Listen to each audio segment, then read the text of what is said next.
Nah, saya mencoba dalam kajian ini menggunakan metode tadi.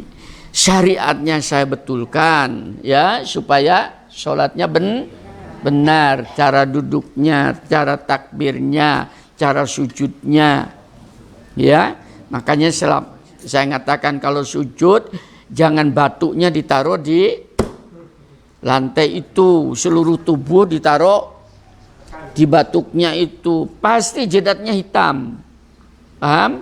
Itu yang katakan salah sujudnya. Caranya gimana? Dadanya Bu bergetar. Iki loh angele. Kalau tangan Anda kayak demikian, pada saat itu Maha Suci Engkau, wahai Tuhan, Zat yang Maha Terpuji, aku mohon maaf saat ini.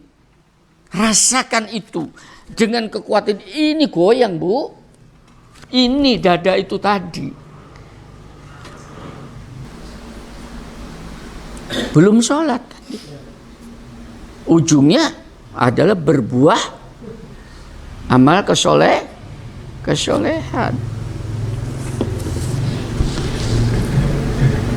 Apa yang dicari tadi? Untuk diisi hikmah dan ilmu.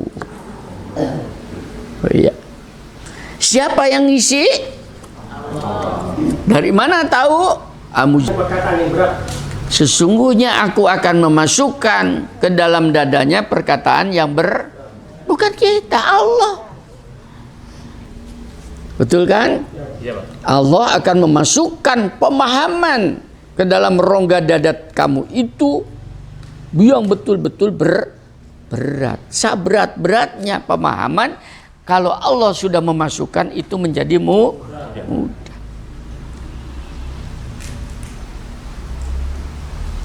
Saya beri contoh bocoran. Saya baca. Ada satu waktu Rasulullah, kalau tidak salah dengan Abu Dzar Al-Ghifari. Wahai Abu Dzar, tahukah kamu di manakah terbenamnya matahari? Kalau ini saya lemparkan kepada Anton atau Pak Jito atau Pak Kadir, tahu di timur, di barat. Terbit di timur, di barat. Sahabat tahu nggak terbit di timur, di barat? Tahu, tapi dia tidak mengatakan begitu. Dia mengatakan hanya Allah dan Rasulnya yang tahu. Please tell me, bukan tell me ini, tapi terangkan kepada saya ya Rasulullah. Paham ya? Itu saja. Mantiknya, ilmu logika pada sahabat sudah cerdik. Itu ilmu mantik namanya ya. Berarti kalau Rasulullah tanya kayak demikian, ada sesuatu pengetahuan lain yang ingin diterangkan. Makanya Rasulullah tanya, tahukah kamu? Kalau orang itu sudah menjawab, sudah tahu, diisi nggak oleh Rasulullah? Ya wes. Ini kebanyakan umat Islam begitu. Wiseru. Padahal tidak tahu apa-apa.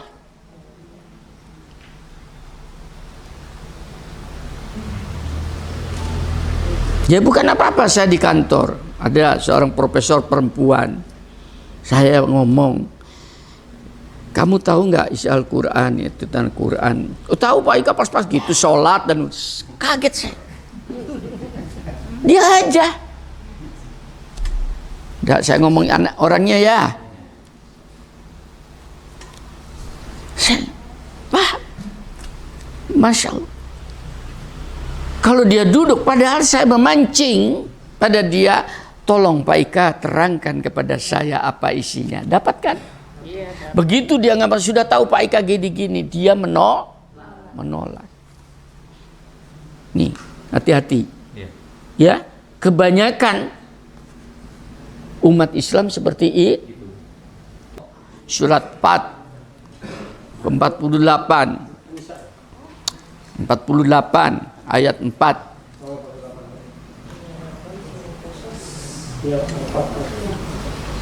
Dialah yang telah menurunkan ketenangan di dalam hati orang-orang yang mukmin, supaya keimanan mereka bertambah di samping keimanan mereka yang telah ada.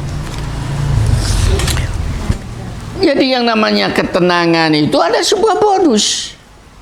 Tidak mungkin masuk ketenangan kita itu dengan mencari hiburan. Tidak ada. Itu adalah sebuah bonus oleh Allah. Kalau dia mengimani kebenaran ilah, sudah otomatis.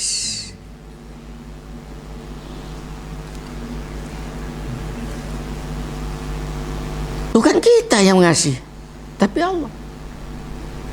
Saya kadang-kadang juga sebagai manusia gelisah. Saya duduk. Tuhan, hatiku gelisah tanpa sebab. Tahu gelisah tanpa sebab ya? Kan banyak ya. Opo sih, kok gak enak gitu. Sudah. Kalau sunahnya biasanya kan disuruh ada. Itu software saja. Salah satu diantaranya sholat 2 rakaat pada dasarnya untuk menenangkan. Jangan cari pahala. Tapi targetnya adalah untuk menenangkan diri. Kalau saya meditasi, duduk. Itu namanya bertafakur. Ya. Tuhanku, hatiku gelisah dan engkau tahu tanpa sebab. Kalau engkau biarkan hatiku terus menerus gelisah, maka diriku akan diisi oleh permainan setan. Yuwaswisu fi sudurinas minal jinnati wanas. Akan binasa aku. Khawatir lesanku tidak basah untuk menyebut namamu. Hatiku akan bergeser Tuhan tentang tauhid terhadap engkau. Tolong berilah di dalam diriku ini rasa sakit, insya Allah, insya Allah. Hanya itu, tidak bisa lari kemana-mana lagi. Nonton film nggak bisa, Bu. Apalagi hobinya nonton film kayak saya. Beda dengan istri saya. Istri saya kalau nonton film itu film India. Apa tuh, film Untara atau apa? Untara. Nah itu, Masya Allah, apa sih yang ditonton? Kalau saya nonton film Amerika, Mafia, Godfather, lo itu yang kejam-kejam itu, ya asik, jedek. Saya ditanya kemarin di Fakultas Kedokteran oleh seorang moderator, dia dokter, karena saya memberikan ceramah. Prof, hobi Prof ini antara nonton film, kok filmnya film barat. Saya jadi penasaran, kenapa? Saya jawab, karena saya tidak suka nonton film India. Itu senangan istri saya. Apa saya marahi dia? Enggak, ya sudah. Saya senang istri saya bisa ketawa di depan TV. Dia tidak suka lihat film saya. Begitu tak sedikit saja sudah jantungnya deg-degan. Karena katut ke dalamnya. Kalau saya tidak, wong itu film. Kejam baik kan? Enggak. Wong itu film. Lah iya. Lo mari ngono tembak-tembakan pukul mari ngono. Lo mau salah isenmu ya. Mari ngono rangkurang-kurang mangan bareng kok. Seperti itulah.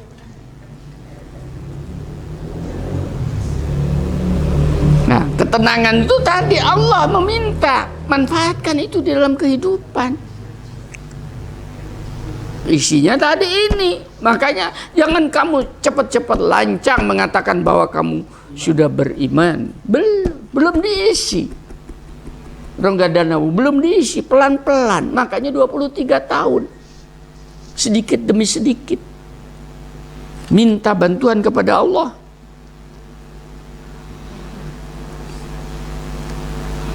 Nah, orang ini, apakah kamu akan memberitahukan kepada Allah tentang agamamu, padahal Allah mengetahui apa yang ada di langit dan di bumi, dan Allah Maha mengetahui segala sesuatu. Orang ini bangga seakan-akan dirinya sudah hebat.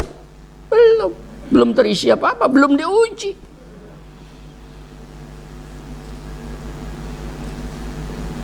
Ya, saya itu juga di situ. Saya juga tidak berani untuk mengatakan saya sudah beriman. Tolong Tuhanku, bimbinglah agar supaya aku senantiasa lesanku jangan lepas daripada zikir kepada Engkau. Hatiku tetap beresonansi bergetar kepada Engkau.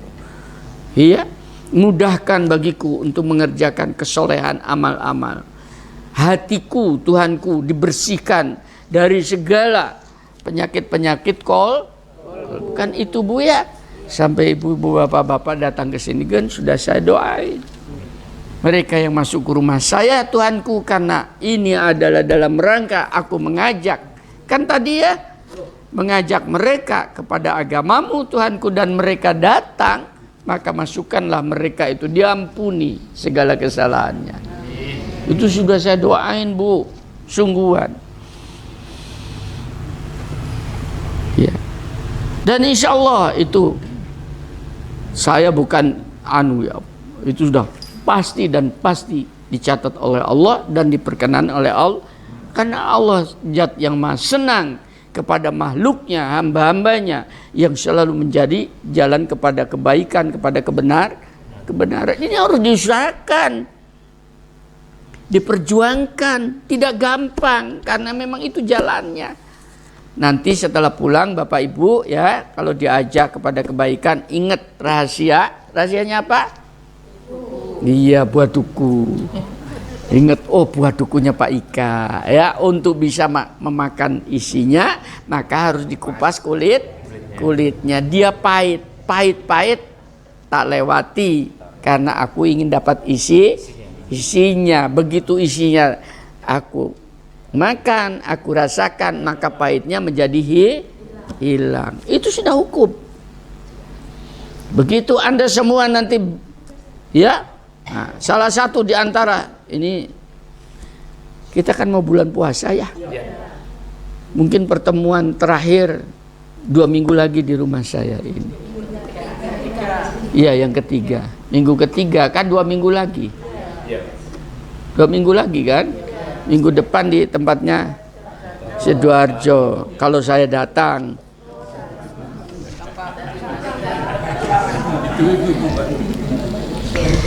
ya 3 minggu lagi ada di sini. Itu sebagai penutupan. Nek teko salah dhewe. Tak kasih bonus penutupan itu untuk menghadapi bulan puasa itu, apa yang akan dilakukan. Datang, ajak saudaranya, temannya datang. Saya minta ini torikot ya. Setiap ibu, setiap bapak membawa satu orang. Mulai abot.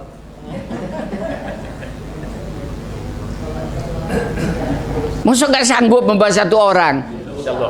Loh, iya loh Bu, manusia itu ya standarnya macam-macam. Sungguhan tadi.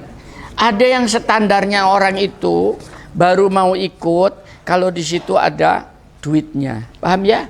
Ya sudah, kontak aja ya melo aku ya, tak kei 1.000.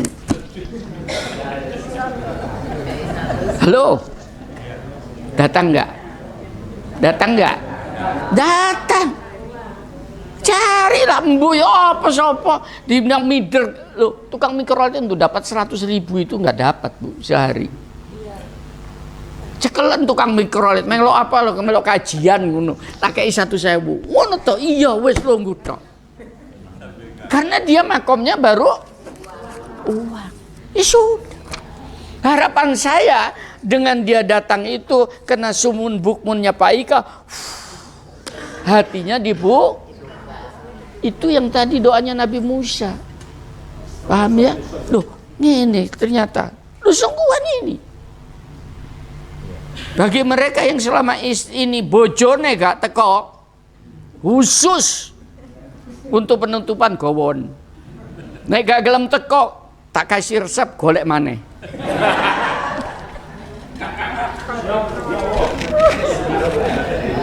Halo, ada yang deg-degan.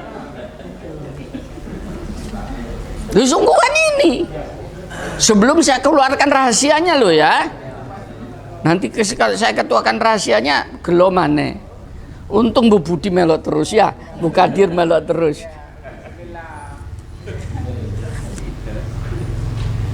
Tri, pengen tak kasih resep golek maneh Tri? Dia untuk apa? Tidak mendukung. Udah? Bapak-bapak? Kawan bojone. Pak, bojoku sakit, Pak. Ya nek. wong loro, ya. Ajak. Anton bojone ndi ton? Iya. Loh ini sungguhan ini Quran begitu ajaknya tadi kepada jalan Allah. Masa Pak Ika berpasang-pasangan. Nanti saya beritahu kenapa saya minta pasangan-pasangan. Tak jopono ayat tentang khusus pasangan itu tadi. Bagi mereka yang sudah ikut kajian tapi ngilang datang, ingatkan sebelum dihilang no pangeran. Diingatkan, kata Pak Ika, nek gak teko maneh sampean dihilang no pangeran. Lu sungguhan Quran akan diganti dengan generasi yang lebih baik. Agama gak akan ditolong oleh orang-orang kayak begitu. Itu tidak berkualitas. Makhluk Tuhan itu begitu gampangnya. Jadi kamu jadi. Inilah tadi Nabi Musa, "Hei Musa, kata ono wong sing lebih hebat daripada kamu. Aku sembunyikan." Belajar pada Khidir. Paham ya? Coba diajak. Bojone diajak. Jadi kalau misalnya ada dua berpasangan lagi, ini sudah ada 100, berarti kan penuh ya 200 ya. Itu tugasnya Bu Ika. 200 orang. Berarti itu karena penutupan prasmanan. Bu ya apa carane? Loh, itu kesempatan untuk Bu Ika untuk beramal soleh. Loh kan enak. Diangkat menjadi orang kaya. Bu Ika nguyut tok. Kenapa? Gampang. Tenang dia. Khusus untuk itu prasmanan. Tugasnya Pak Samsudin, Pak Budi. Dosen-dosen di Fakultas Pertanian itu khusus penutupan tadi yang profesor ajak. Bilang ke dekannya PD2-nya prasmanannya disiapkan. Tuh kan enak. Paham ya? Penutupan. Karena kita tidak tahu habis itu apa ada umur atau tidak. Loh kan enak berislam ini. Iya. Ada yang mau tanya? Nah itu baru ini saudara saya nih. Gimana Bu Kadir? Assalamualaikum warahmatullahi wabarakatuh. Di shooting Bu Kadir. Salam. Tadi saya mendengar pernyataan bahwa dalam Al-Quran tidak ada jaminan dengan ibadah bisa masuk surga, kecuali atas sejumlah syarat. Untuk masuk surga itu kan perjuangan. Untuk menurut Prof. Ika, ibadah apa selain yang menurut Pak Ika merupakan ibadah yang sangat disenangi selain ibadah sholat dan ibadah puasa? Sudah. Dan yang kedua, itu pertama. Bisa mencapai surga itu kan perlu perjuangan, istilahnya bagi thariqat. Untuk mencapai itu kan tidak mudah dan tidak murah. Kalau menurut Prof. Ika, kira-kira murah enggak untuk masuk surga ataukah mahal? Saya kira itu. Sudah. Untuk masuk surga insya Allah sebagai seorang muslim semudah membalik tangan.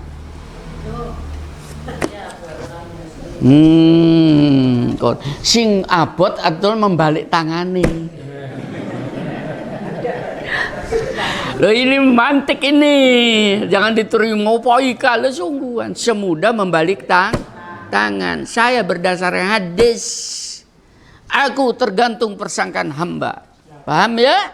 Apabila kamu mendekat pada satu jengkal, aku akan satu hasta. Apabila kamu mendekat pada satu hatta, aku satu depak. Apabila kamu mendekat padaku sambil berjalan, aku akan sambil mudah napa mboten? Sangat mudah. Sing abotnya itu melangkah sak jengkal iki. Nah, kenapa? Masalahnya tadi bagus ini pertanyaan ibu ini. Karena kita tidak menggunakan suatu. Tadi ada perbuatan apa yang paling disukai Allah? Dawam istiqomah. Bahasa sehari-hari adalah istom. Itu pertahankan. Itu yang paling disukai Allah. Misalnya sekarang, sholat awal waktu, pertahankan. Ya, kalau itu berhubungan dengan sholat malam, apapun bentuknya, usahakan walaupun hanya 1 rakaat untuk yang namanya witir. Kan mudah. Contoh lain, biasa suka mengajak orang untuk makan bersama, walaupun hanya sepincuk nasi pecel. Kalau pagi gak enak dewean, golek. Usahakan itu.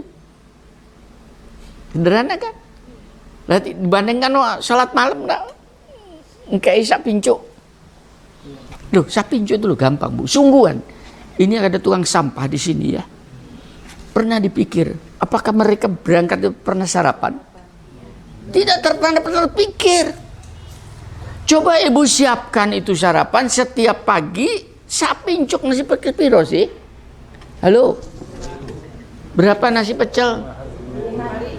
5.000. Kasakan, ya tambahin dikit lah, 7.000, kasih kerupuk gitu. Pak, monggo mriki niki purun. Alhamdulillah. Kata-kata alhamdulillah yang keluar itu menggetarkan langit. Sederhana, Bu. Ini di sini bakil, ini pada banyak profesornya. Kasihan ini Pak Kadir sampai sambat. Ya. Untuk memperhatikan tukang sampah saja itu, ya padahal dibayar berapa tukang sampah Pak Kadir? 500. 500 kok nggawa sampah samono akeh per bulan. Ndak pernah dipikir anak piro wong iku. Saya ke istri saya, Mas sudah hanya Pak panggil itu tak kasih duit. Sehingga dia senang di sini dipanggil dan sebagainya. Pak, jangan saya itu loh kadang-kadang rumput. Jangan gitu. Itu jatahnya tukang sampah. Kadang-kadang sendiri saya. Ya sudah tukang sampahnya datangkan. Maka dia senang di sini. Begitu tukang sampah itu senang di sini, orang lain ngomel, "Nduk Bu Ika terus soalnya kayak duit yo." Lho ora repot. Lho makomnya memang itu. Seandainya setiap orang kayak demikian, ndak akan miskin. Cabote. Tidak signifikan, Bu, keluarkan, minggirkan itu dulu. Saya sudah urunan piroan.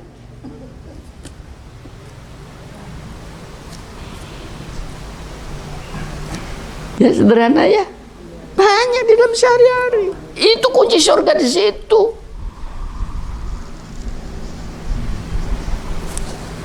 Ya.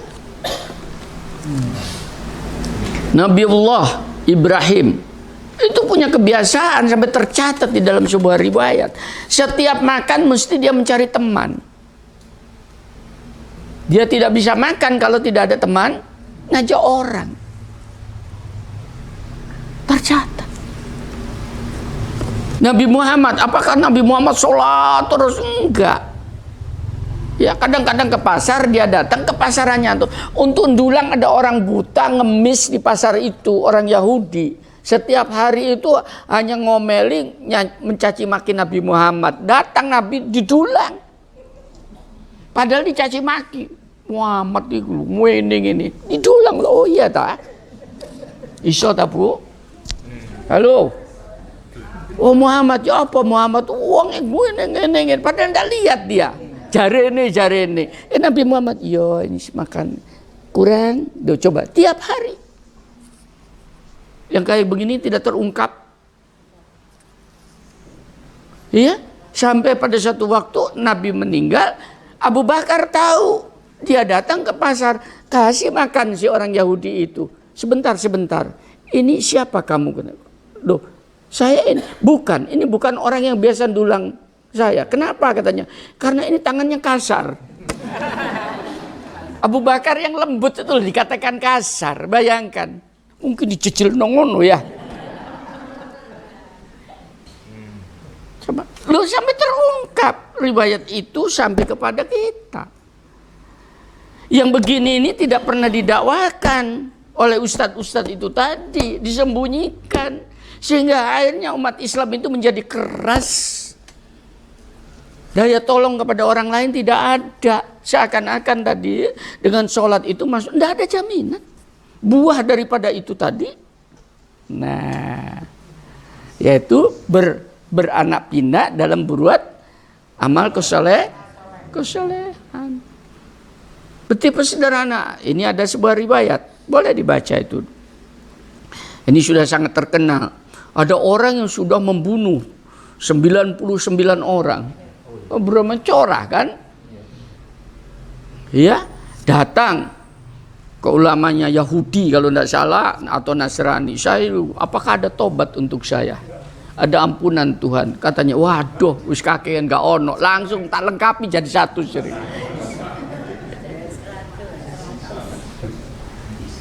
Akhirnya datang dia kepada ahli hikmah yang mengerti tentang ilmu Tuhan. Apakah ada? Ada. Tapi satu, kamu harus bertobat. Yang kedua, keluar dari daerah kamu. Paham ya?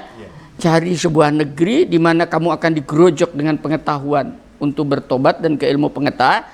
Dia jalan ke negeri itu. Paham ya? Tapi di tengah jalan mati. Sehingga dalam riwayat itu malaikat bingung. Tanda petik ya. Iki mlebu surga apa mlebu neraka? Malaikat yang mencatat kebaikan menganggap kebaikan, yang keburukan dianggap masih buruk karena belum berbuat, baru berjalan. Akhirnya perintah Tuhan, tolong diukur mana jarak yang terdekat kepada tempat kemungkarannya atau pada ke tempat kebaikannya.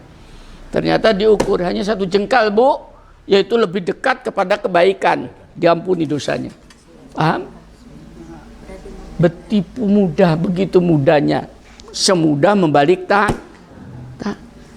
Jadi bukan pada ibadahnya yang ngomong, terus akhirnya tidak tahu orang lain. Iya, saya aja ke situ. Nah, sekarang treatmentnya atau torikotnya 2 minggu lagi ketemu dengan mengajak seorang, tunjukkan ke saya, Pak, kita ajak Pak, Bu anak, Bu sopone ya. Sebagai tadi sudah bisa masuk atau tidak. Perlu duit. Kalau saya mahasiswa saya ajak ke sini. Apa? Bonusnya mahasiswa. Kalau datang dapat nilai. Tuh, mahasiswa. Kalau datang maka datang ke saya. Pak Ika, saya ikut kajian terus. Lah goyang saya. Ya wis kan nunggu. Ya pasti dong, disentuh hatinya. Oh, berarti anak ini sudah mau mendengarkan kebenaran. Saya tidak mengharapkan apa-apa. Ini investasi saya untuk anak didik saya mungkin 20 tahun yang akan datang. Bu Kadir, ajak dosen-dosen di VIA itu. Daripada teori-teori sosial yang tidak karu-karuan, saya kasih teori sosial yang islami. Sungguhan ini. Ya. Oke, ada yang lain? Ya, langsung. Terakhir ya. Mana yang lebih bermakna atau lebih bagus, ibadah ritual sama ibadah sosial? Dua-duanya harus dilakukan. Ibadah itu pada dasarnya, Bapak, itu bukan beban. Ya tolong, ibadah itu adalah kebutuhan. Pada saat kita melakukan ibadah mahdho, ibadah ritual, saya sholat, bukan beban, itu kebutuhan saya untuk saya bisa berkomunikasi dengan Allah. Saya berpuasa, itu kebutuhan saya. 1, kesehatan jasmani. Yang kedua, kelembutan hati, punya perasaan terhadap orang lain. Saya mengeluarkan zakat, itu bukan beban untuk saya, tapi kebutuhan saya agar supaya apa rezeki yang saya makan itu dibersihkan oleh Allah. Kan enak. Lah ibadah ghairu mahdho atau sosial itu tadi, itu kebutuhan juga. Kalau saya bisa memintarkan orang, maka itu adalah investasi untuk yang akan datang, supaya manusia tidak jadi bodoh. Kalau saya bisa membantu orang menjadi tegak dan dia bergembira, maka itu adalah suatu investasi saya dalam masyarakat di mana saya hidup. Masyarakatnya bukan sadness, akan tetapi brightness. Bukan orang-orang yang penuh dengan kesedihan, tapi orang-orang yang penuh kecerdasan dengan penuh harapan hidup. Kan enaknya kan begitu. Hidup di tengah masyarakat yang sedih itu gak enak, Pak. Kalau sedih suwe-suwe. Mudah-mudahan kehadiran ibu-ibu, bapak-bapak diterima Allah sebagai amal kesolehan.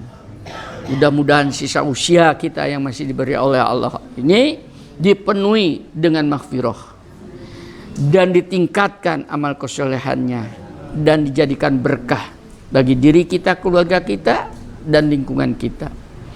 Mudah-mudahan Allah memberikan kesabaran, istiqomah di dalam kita mencari kebenaran ini. Walhamdulillahirabbil alamin. Wassalamualaikum warahmatullahi wabarakatuh.